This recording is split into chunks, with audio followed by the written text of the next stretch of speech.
আর এই মুহূর্তের খবর, বিকেল 3টে পর্যন্ত ভোট পড়ল 78.77%।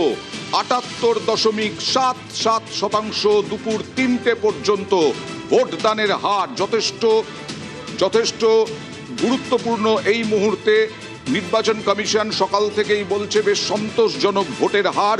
আপডেট জানবো প্রতিনিধি বিশ্বজিতের সঙ্গে। বিশ্বজিৎ, কি খবর আছে? কোন কোন জেলায় কত এখনো পর্যন্ত ভোটের হার? একদমই।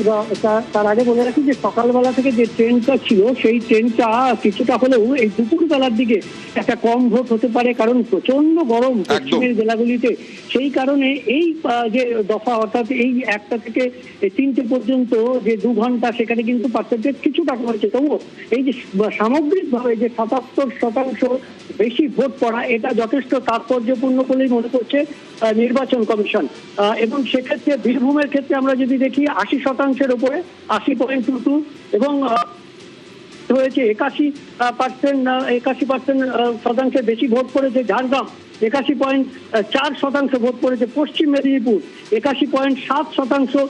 এবং উত্তরের জেলাগুলি, যে জেলাগুলিতে বরাবর এতটা ভোটের পার্সেন্টেজ, সেখানে দক্ষিণ দিনাজপুরে 81.49%। সব থেকে বেশি এই মুহূর্তে যে পার্সেন্টেজ অফ ভোট, সেটা দক্ষিণ দিনাজপুরে 81.49%। তাও বিভিন্ন জেলাতে যে 80, 77, 79, বাঁকুড়াতে 79.88%। প্রচুর ভোট পড়ছে, 81% ভোট পড়ে গেছে দক্ষিণ দিনাজপুরে। এখন দেখার যে এটা অ্যান্টি এস্টাবলিশমেন্ট না প্রো এস্টাবলিশমেন্ট, চৌঠা মেই বোঝা যাবে। আমরা এই নিয়ে আলোচনাও করবো।